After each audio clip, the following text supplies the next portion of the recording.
All rise. Vous vous levez.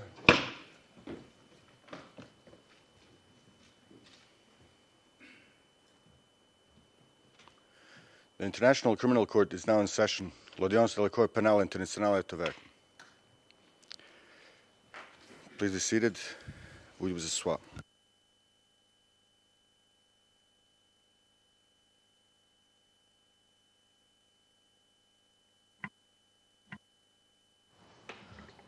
Bonjour, je vous souhaite à tous la bienvenue, à ceux qui sont dans la salle d'audience et aussi au public qui est à la galerie. Et je prie au greffier d'audience d'appeler l'affaire, s'il vous plaît. Merci, Madame le juge. La situation en République de Côte d'Ivoire dans l'affaire le procureur contre Charles Blé Goudet, ICC 0211 0211. Je vous remercie et je demande maintenant aux parties et au greffe de se présenter. Je vous rappelle de parler, s'il vous plaît, lentement, de marquer des pauses avant de répondre à des questions afin de permettre aux interprètes de faire leur travail. Madame le procureur, puis-je vous demander de vous présenter ainsi que présenter à votre équipe, s'il vous plaît. Vous avez la parole, madame. Thank you, Madam President. Merci, Madame le Président. Donc, le bureau du procureur est représenté aujourd'hui par M. James Stewart, M. Eric MacDonald, M. Lloyd Sang, Mme Christina Varga, Maria Bernenkova, Flori Hick et Andrea Fulga. Et je suis Fatou Bensouda, Je vous remercie, madame. procureur. Je m'adresse maintenant à l'équipe de la défense de M. Blé Goudet. Je vous prie de laisser le soin à votre client de se présenter lui-même plus tard. Mais vous avez la parole pour vous présenter ainsi que votre équipe, s'il vous plaît. Good morning, Your Honor. Bonjour, Madame le Président. Je suis Maître Nicolas Kaufmann. Je suis membre du barreau israélien d'Angleterre et Pays de Galles. Je représente M. Blé Goudet et à côté de moi, une personne que nous connaissons très bien et sans le soutien de laquelle un grand nombre d'équipes de défense ne pourraient pas fonctionner. Donc, Maître Xavier Jean Keïta.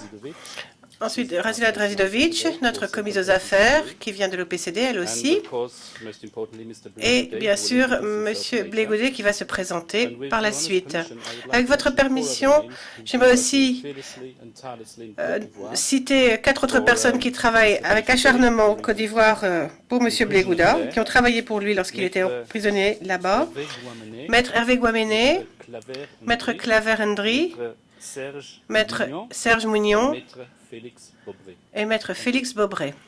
Je vous remercie.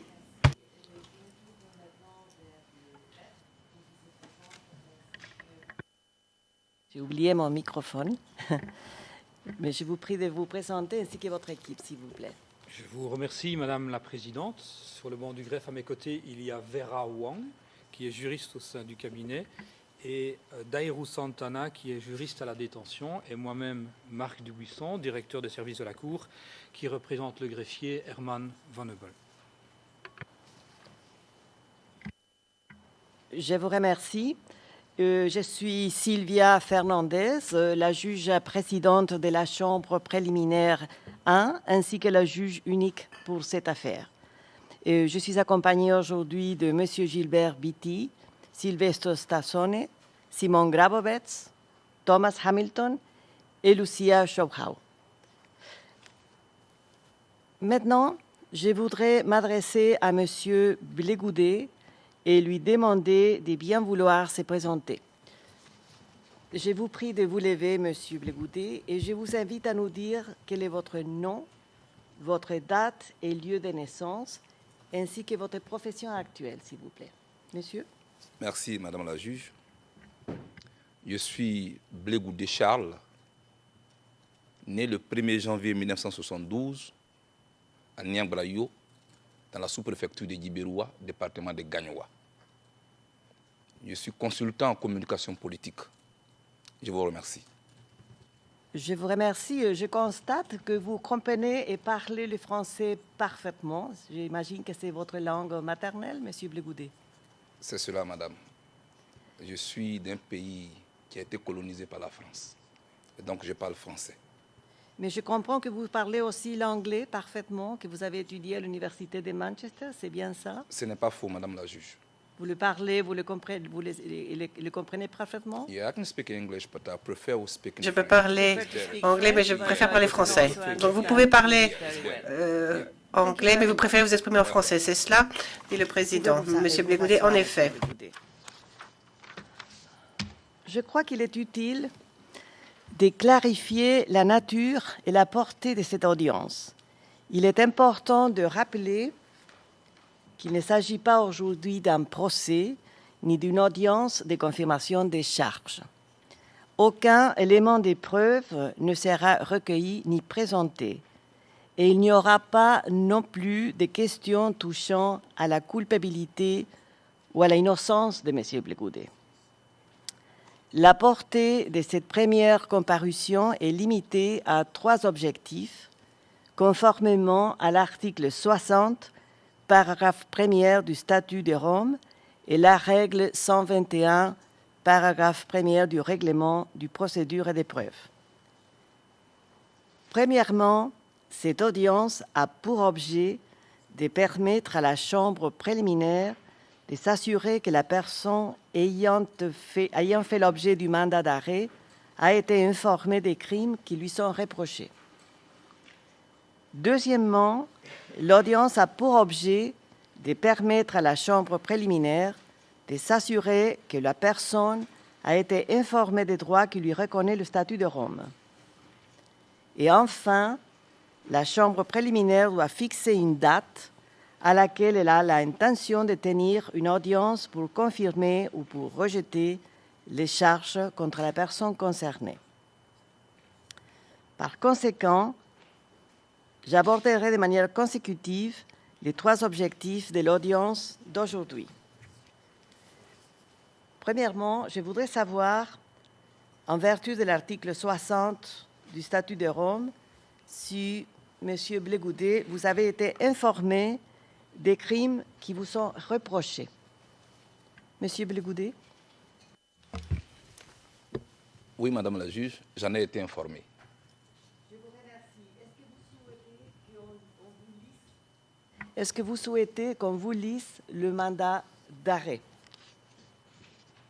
Oh, madame la juge, je pense qu'on peut en faire l'économie. S'il vous plaît? Je pense qu'on peut en faire l'économie. D'accord, je vous remercie. Vous pouvez vous rasseoir.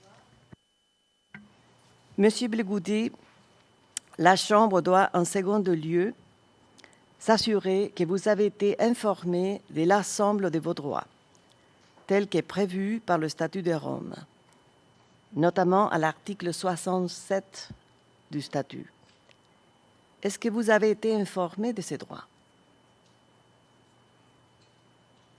Oui, madame la juge, mon avocat m'en a informé. Je vous remercie.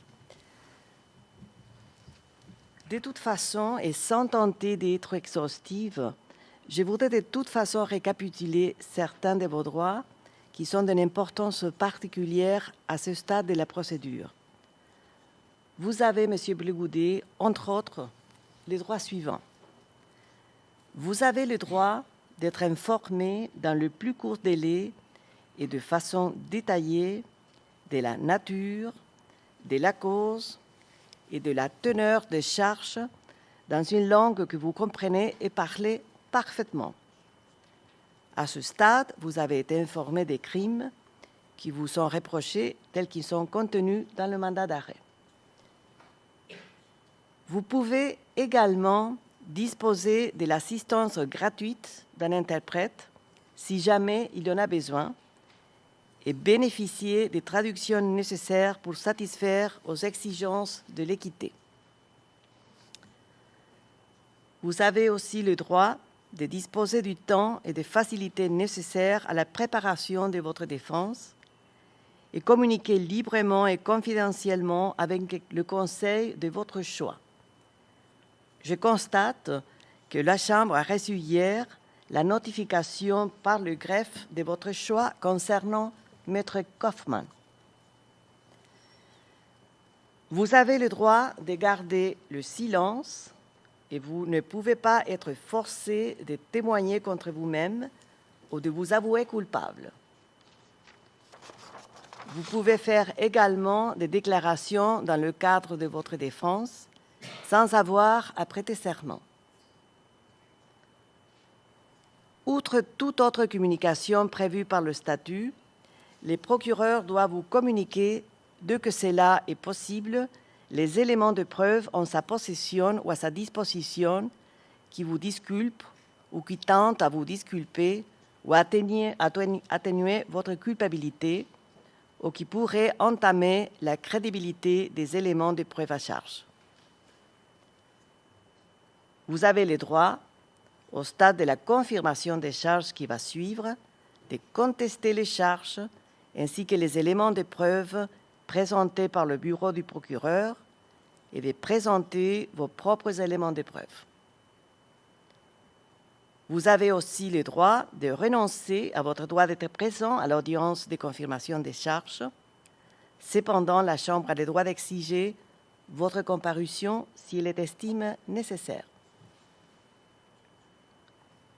Vous avez également le droit de renoncer à votre droit de participer à toute conférence de mise en état qui sera tenue à la suite de cette première comparution dans le but de procéder à une divulgation efficace des éléments de preuve.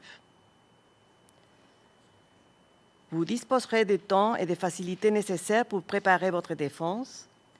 Vous aurez notamment la possibilité d'interroger ou de faire interroger des témoins à charge et d'obtenir la comparution des témoins à décharge ainsi que de présenter d'autres éléments de preuve. Vous pouvez également faire des déclarations dans le cadre de votre défense sans avoir à prêter serment.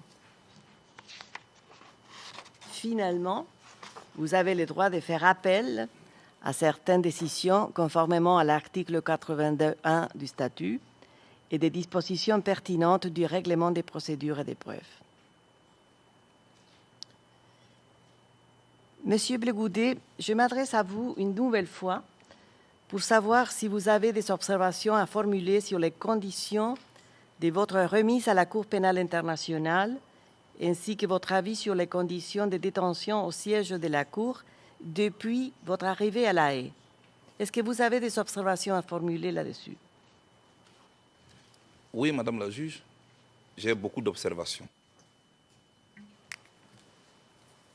Je ne sais pas si je le fais maintenant ou c'est après. Je vous écoute et je vous rappelle que je voudrais connaître surtout vos observations sur les conditions de détention à La Haye ainsi que votre remise à La Haye. Merci, Madame la juge. Je voulais d'abord dire que je suis content d'être là. Pour le respect que j'ai pour les victimes, mais de toutes les victimes de la crise qui a secoué mon pays, je suis content d'être là. Dans l'affaire qui m'oppose au procureur, pour que la vérité soit sue, afin que cessent les murmures. Madame la juge, je ne veux pas être libre de mes mouvements physiques pendant que ma conscience innocente, accusée à tort d'être la base de tous les torts, pleure au-dedans de moi. Madame la juge, contrairement à une certaine opinion qui estime, à tort ou à raison, qu'un voyage à la CPI est un voyage de non-retour, je pense qu'un citoyen qui est suspecté par la CPI peut venir ici, faire l'objet d'un procès, et s'il est innocent, peut repartir chez lui. Et je sais que je repartirai chez moi. Et je sais que je repartirai chez moi. Madame la juge, je n'ai pas été remis à la CPI dans les normes. Je voudrais le noter. J'ai été arrêté de manière cavalière au Ghana, surpris dans mon sommeil, amené manu militari au Bureau national d'investigation, mis dans un véhicule sans qu'on me dise où on m'amène.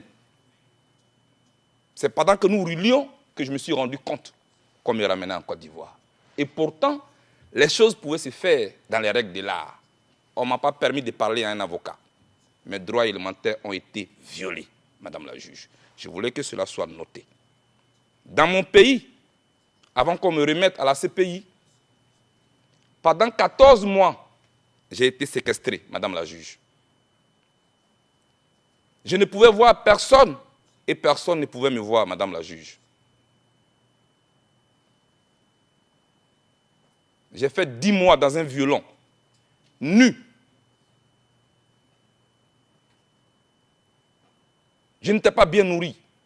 Chaque soir, Madame la juge, je devais chercher un morceau de viande solitaire dans une mare d'eau abusivement appelée soupe.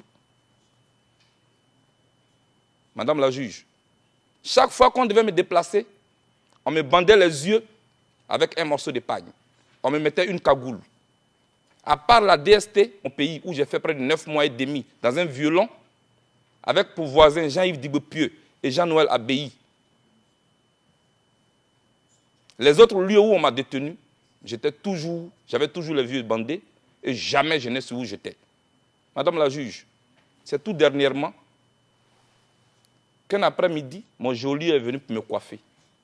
Ils sont venus dans la chambre avec des bagages. Ils m'ont amené au sous-sol toute l'après-midi. Et c'est quand nous sommes remontés que je me suis rendu compte que la chambre était d'une propreté sans pareil.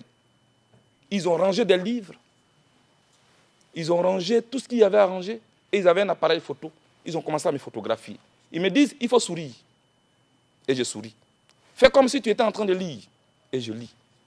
C'est plus tard que je me suis rendu compte que c'était une mise en scène que le ministère de l'Intérieur de mon pays venait de faire. Madame le juge, j'ai été réveillé le 21 mars à minuit. On m'a bandé les yeux. On m'a mis une cagoule. On m'a mis dans un véhicule. De minuit jusqu'au matin, j'étais assis dans une chaise, les yeux bandés, la tête encagoulée. Et c'est le matin, quand on m'a enlevé la cagoule, que je me suis rendu compte que j'étais à la DST à nouveau. Mis dans un véhicule, on m'a conduit chez le procureur. Madame la juge, c'est là qu'on m'a signifié votre mandat d'arrêt. Le même jour, au pas de course, les autorités de mon pays ont fait siéger la chambre d'accusation qui devait approuver mon transfèrement. Madame la juge, c'est comme ça que j'ai été remis le lendemain à la CPI. J'estime qu'on peut faire la politique avec élégance, avec sagesse, et que la prison n'est pas un instrument pour briser le moral de ses adversaires politiques. On n'utilise pas la prison pour cela. Quelqu'un est accusé, avec tous ses droits, on peut le mettre en prison. S'il est reconnu coupable, il est condamné. Et je voulais vous dire, dans cette cour où je suis, si je suis reconnu coupable, que la loi me soit appliquée dans toute sa rigueur. Mais si je suis jugé pour ce que j'ai fait et non pour ce que je suis, que je sois reconnu innocent et que je reparte chez moi. Et je sais que je repartirai chez moi. Car dans mon pays, on me traque. On traque ma famille. On fait un chantage politique à ma famille politique et biologique. Mon médecin en prison. Tous mes collaborateurs en prison. Pas pour ce que j'ai fait, mais pour ce que je suis. Parce que si on devait me poursuivre en Côte d'Ivoire pour ce que j'ai fait, il y a beaucoup de personnalités pro-Ouattara qui ne peuvent même pas me regarder en face. Madame la juge, je ne veux pas être la honte de ma génération. Je ne veux pas être la honte de ma famille et de mes enfants. Je suis venu ici et je me considère en mission pour la manifestation de la vérité. Je suis pro-Gbagbo, j'en suis fier d'être. Je l'étais hier, je le suis aujourd'hui. Madame, j'ai appris avec Gbagbo le dialogue. J'ai appris avec Gbagbo la réconciliation. J'ai appris avec Gbagbo qu'il faut convaincre l'adversaire et non le vaincre. Et pour cela, je suis pour que la manifestation de la vérité se fasse. Madame la juge, que la paix soit en Côte d'Ivoire et que la Côte d'Ivoire ne s'embrasse pas à cause de moi. Je vous remercie. Je vous remercie. Est-ce que vous avez des des observations additionnelles à formuler sur vos conditions de détention à La Haye. Est-ce que tout Merci, se passe Madame la bien juge. ici? Je suis venu à La Haye. C'est ici que moi j'ai appris qu'un individu peut avoir des droits qui lui sont reconnus. Et je voudrais vous remercier pour ça d'ailleurs. Je suis bien traité ici. Et je suis animé d'un double sentiment. Parce que quand on m'a mené à La Haye ici, beaucoup ont pleuré. Et pourtant, en Côte d'Ivoire, je vivais le calvaire. Chaque jour, je vivais dans l'angoisse. Chaque minute était un combat. J'étais comme un objet dont on disposait quand on voulait, comme on voulait. Et on me faisait du chantage politique. J'en avais honte pour mon pays et pour mon continent. C'est quand je suis arrivé ici que je me suis rendu compte qu'un individu peut avoir des droits. J'ai été logé comme un prisonnier. Je ne peux pas demander comme dans un hôtel à 4 étoiles. Un prisonnier est un prisonnier, dans tous les cas. Et je suis préparé à cela. Je suis prêt. Mais j'ai quelques observations à faire avec mon avocat. Mais je souhaite, pour le respect que j'ai pour la Cour, qu'on vous en parle à huis clos, Madame la juge. Je vous remercie. Je vous remercie, M. Blé-Goudet. Je vous aussi vous rappeler que parmi vos droits, en vertu de l'article 60 du statut de Rome, vous avez aussi la possibilité de formuler une demande de liberté provisoire en attendant d'être jugé.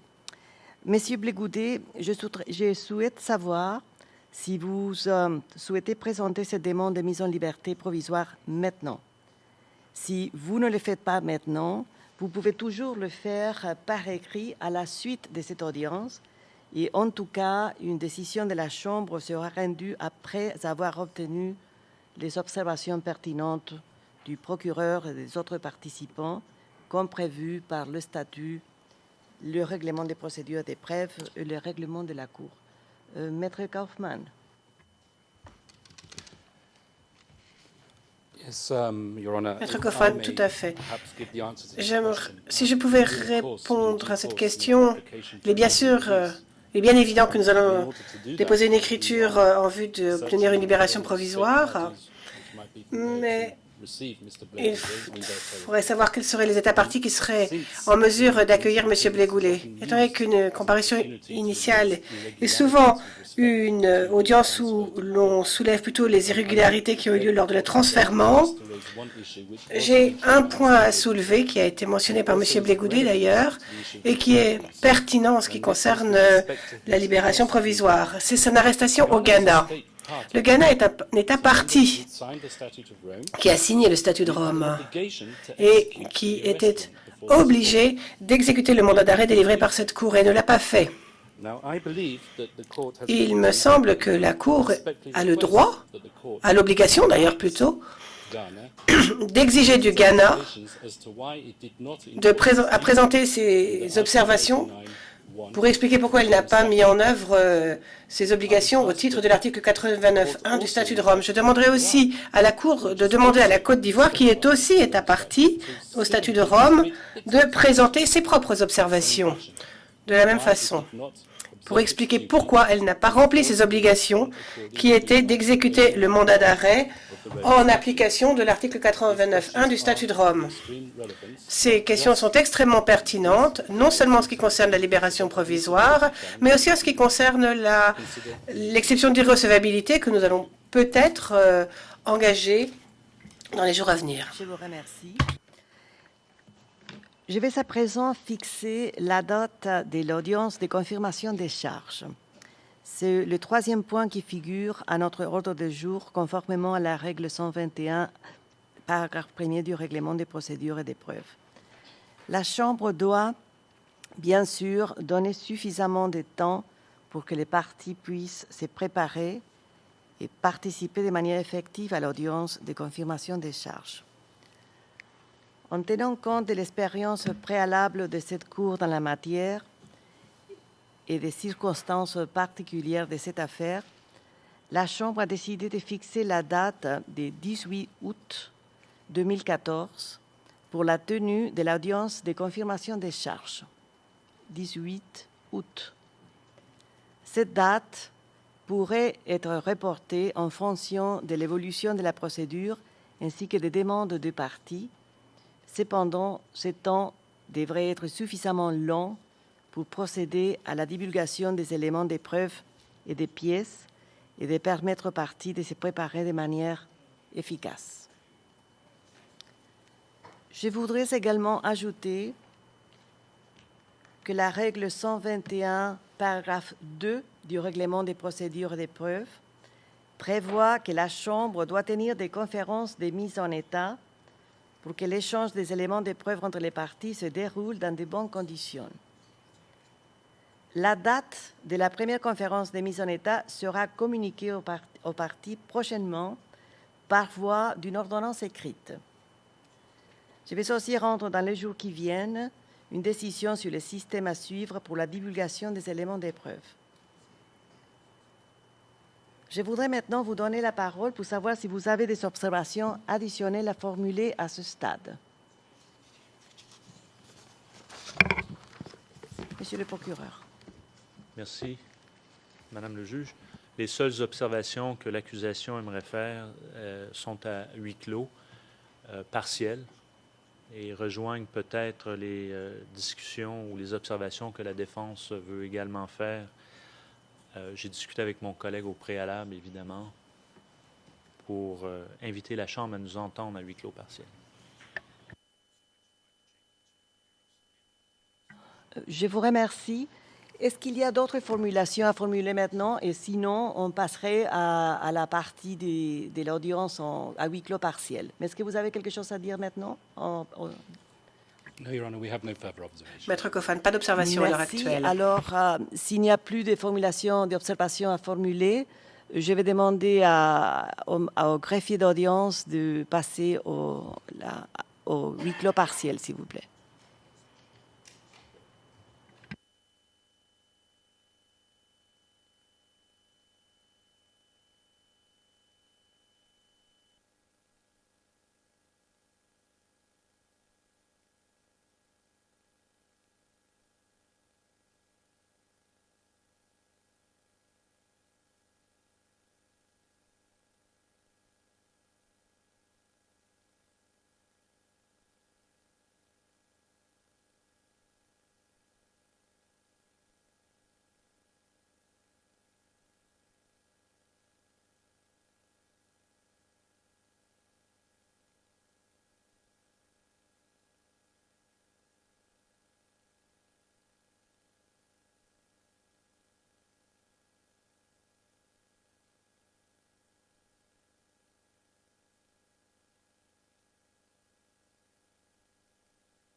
Nous sommes en audience publique, Madame la juge. Nous sommes de retour en audience publique. Je demande pardon au public qui nous a dû attendre pendant que nous étions en session de huis clos partiel.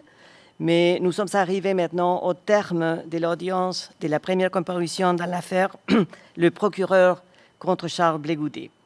Je voudrais saisir cette occasion pour remercier les parties et les participants à cette audience, ainsi que les interprètes, les sténotypistes, et je voudrais demander aux agents de sécurité d'attendre ma sortie avant qu'ils n'escortent M. Blégoudet en dehors du prétoire. L'audience est levée.